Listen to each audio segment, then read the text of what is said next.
Ladies and gentlemen, thank you for joining me today. I'm Jeff Cohen, Director of the Park Center for Independent Media and Associate Professor of Journalism at Ithaca College. I'm also the founder of FAIR, Fairness and Accuracy in Reporting, a media watchdog group. I grew up as an avid news consumer and was very hawkish during the Vietnam War era. News reporters shaped my biased view of the war.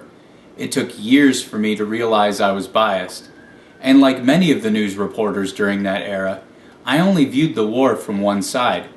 A lot has changed since that time, but on the flip side of the coin, many things have remained the same. Racial stereotyping in news reports are one of those things I want to talk to you about. The past few years have been trying times for humanity in the U.S. regarding the topic of race. In 2012, Florida native Trayvon Martin was shot and killed by George Zimmerman. CNN reported that Zimmerman used a racial slur during a 911 call. That report was inaccurate, according to factual evidence presented during Zimmerman's trial. The motivation behind this inaccurate report is unclear. 2 years later, a police officer shot Michael Brown repeatedly during a physical struggle. Violence and looting ensued in Ferguson, Missouri, and the Army National Guard was called in to assist local and state police. Racially charged news reports continued to echo negative sentiments of personalities such as Reverend Al Sharpton's eulogy, further stoking the flame of racial divide on the heels of the Trayvon Martin incident. The following year, Freddie Gray died of injuries that he allegedly sustained during his arrest while riding in the back of a police vehicle. News reports, such as the Baltimore Sun's article quoting civil rights activist Jesse Jackson's sentiments, continue to address the issue from a racial standpoint, which continued to drive a racial wedge between the black and white communities. The Maryland governor declared a state of emergency due to violent protests and looting. This violence led to police officer injuries and damaged businesses. Bottom line, many news reports during the past few years have focused on the injustices of white police officers against black men.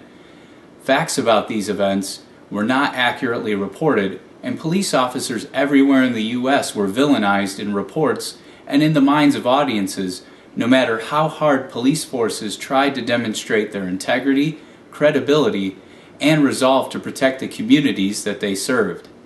Violence erupted or continued in a number of communities, challenging police methods.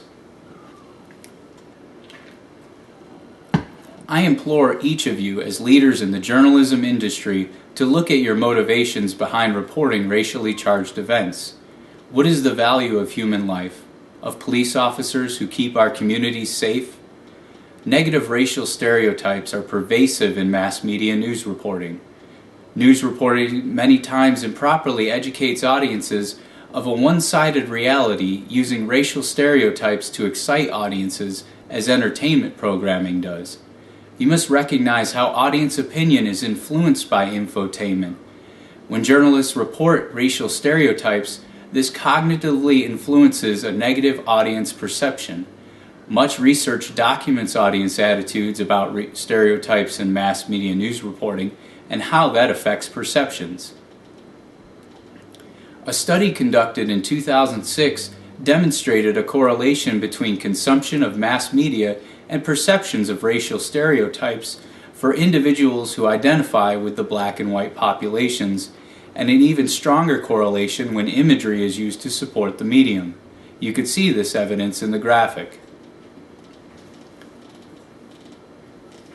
In another study, researchers demonstrated empirical evidence that individual associations of stereotypes fade over time unless they are primed through vigilance.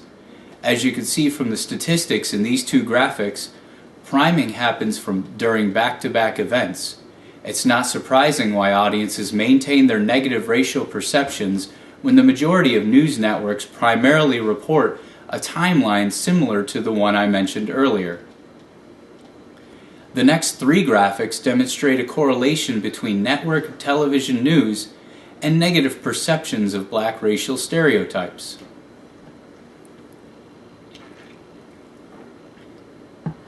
In the next 5 graphics, researchers demonstrated there are more negative stereotypes applied to deceptive news stories as opposed to authentic news stories. In the next 2 graphics, a researcher demonstrated how news coverage of ethnic celebrations may reinforce individual perceptions of stereotypes.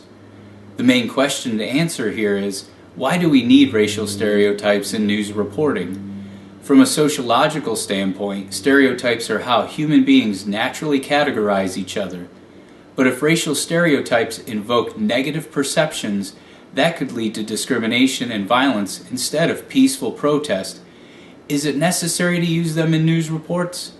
Now I'll address arguments for using racial stereotypes in news reports. Politics and money drive decisions within every industry, not just journalism. Being competitive increases revenue and potentially garners larger audience interest.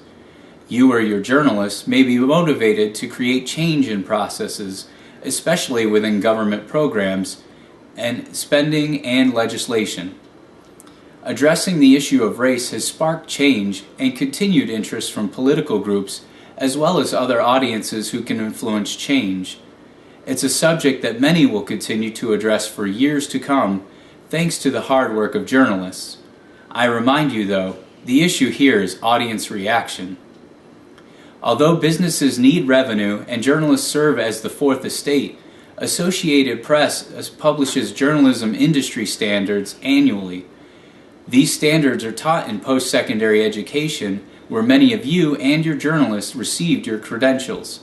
The standards I refer to are accuracy, integrity, credibility, and propriety.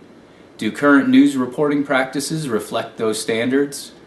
I believe current news reporting practices demonstrate an agenda to push racial stereotypes at audiences. The statistics I presented to you are your audience's perspective.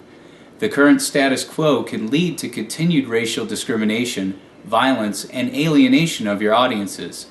I propose 3 courses of action. 1. Recognize the racial stereotypes and stop using them in news reporting. 2. Include a section of the news report where you inform the audience you are using racial stereotypes and the purpose it serves. And 3. The slide behind me demonstrates research into media literacy training and counter-stereotype media content. I envision both of these points as effective solutions with minimal impact to current reporting practices. The bottom line is that negative racial stereotypes in mass media news reporting negatively influence audience perceptions and can lead to further discrimination and violence. It's important to change those news reporting practices that only address one side of a story, skew facts, and demonstrate bias to avoid creating more discrimination and violence. Thank you.